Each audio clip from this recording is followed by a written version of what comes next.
My name is Paul Roth. I am a straight, adult, cis male, YouTube content creator living in the United States, and anti-harassment policies and codes of conduct are important to me.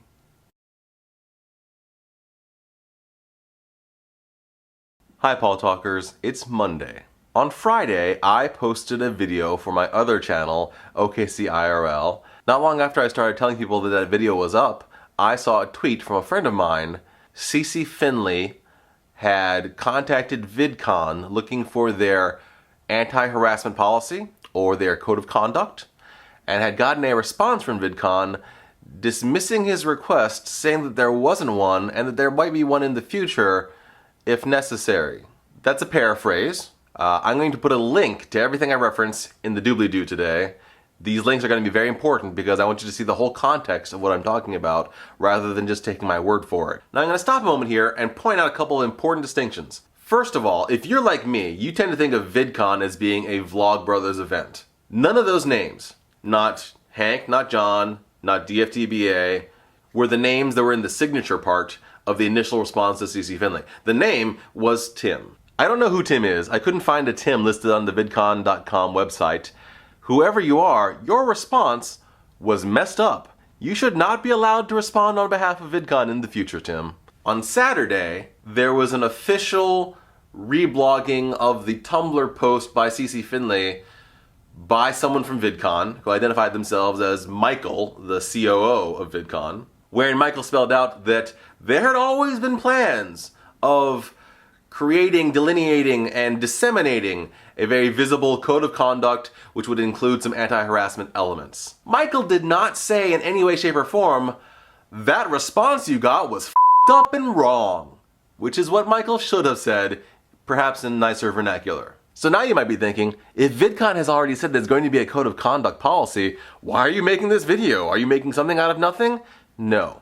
So let's go back to that response by Tim. I'm going to apologize if Tim was directed word for word what to put in that reply. If it wasn't your fault, Tim, sucks to be you. But yours is the name that I know, so you're going to get this response. In his very first sentence addressing this issue, he says that as far as an official policy goes, he doesn't know that they have anything publicly available yet. That's messed up.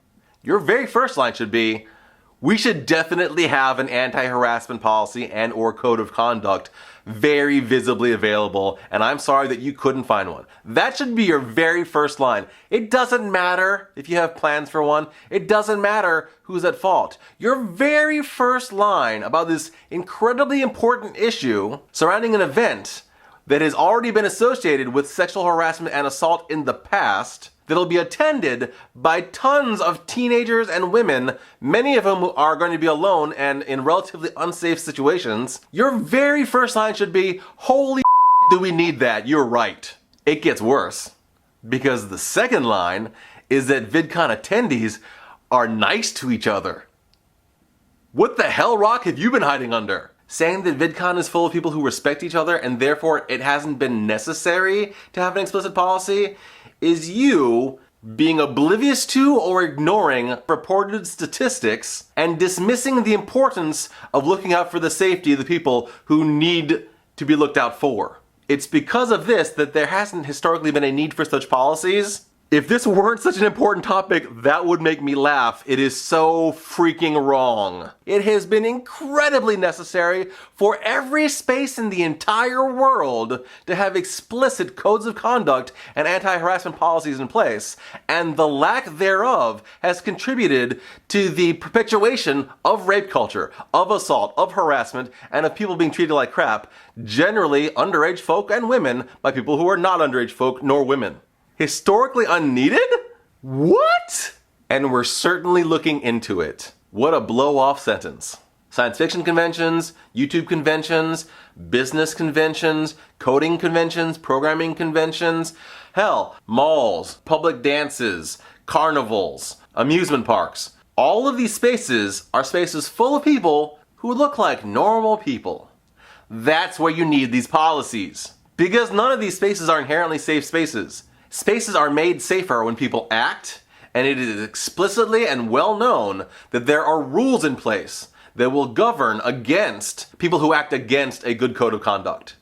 When those rules are in place, that acts as a deterrent. COO Michael did respond to most of my concerns. Why is there not something in huge letters on the VidCon site? A code of conduct is being put in place for this event, including many anti-harassment clauses. That should have been there from the get-go.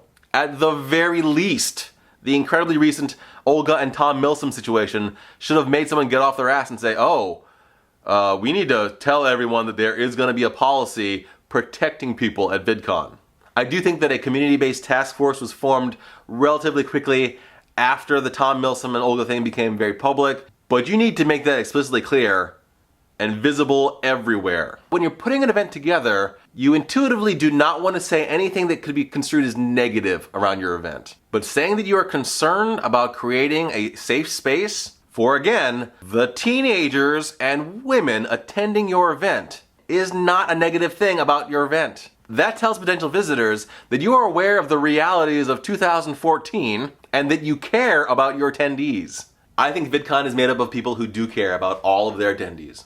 But I was so irate at the possibility that they were just completely overlooking this that on Friday, I put out feelers to many of my friends, some of whom are YouTubers themselves, some of whom have gone to other conventions and events, to chime in and say that they also think that it's important for there to be anti-harassment policies and/or codes of conduct. And here's what they had to say.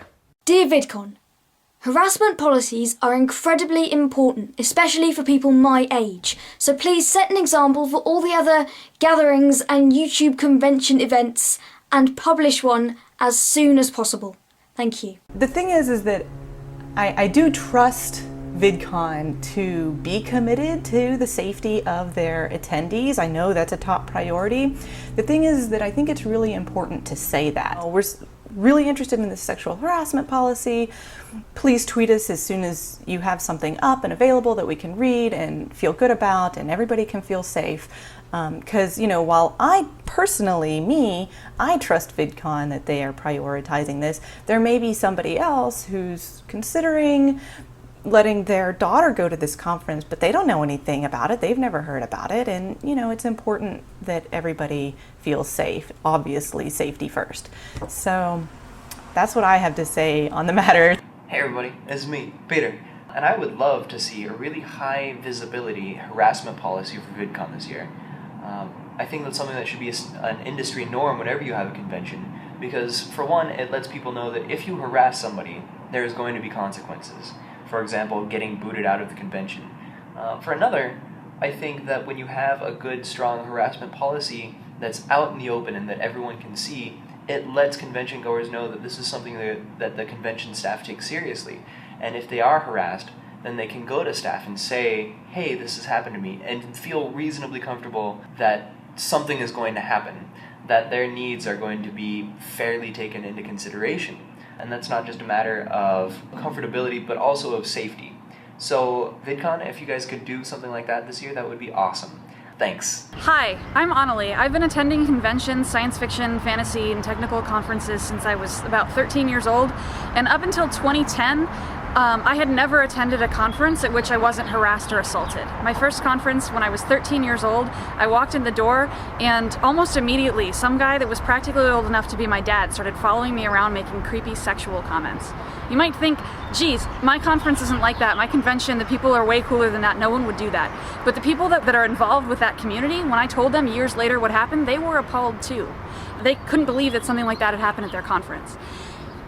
I was 13. I had never been to a conference before. I didn't know that that was weird. I thought that having to put up with behavior like that was just the price of admission. If they had had a code of conduct in their program book, I would have known that what he was doing wasn't acceptable to everybody else. I would have known that the conference would have had my back if I had gone and complained. But even though they told me years later, it was years too late to fix the problem that happened when I was much younger. Codes of conduct don't just tell people how to behave. They tell harassment victims that you will have their back. And that is why they are so important. Listen up, VidCon. Sexual harassment policies are extremely important, and you need to get one right quick. Now, I have some experience with this. I worked for an event as the person who enforces a sexual harassment policy, and I can tell you from experience that it's both fairly easy and incredibly important. Not that many people came up to me during the course of the event with violations of the policy. However, those that did, it was very important to be able to be there for them. And I also believe that fewer people had to come up to me about it just by having a policy in place, because possible perpetrators know that they don't have social license to operate. They won't sexually harass people as often because they know the community doesn't tolerate it. I believe that VidCon does not tolerate sexual harassment, but other people will not believe it unless you write a sexual harassment policy. So please, do it. Obviously, this is a longer than usual video for me. Thank you for watching all the way to this point.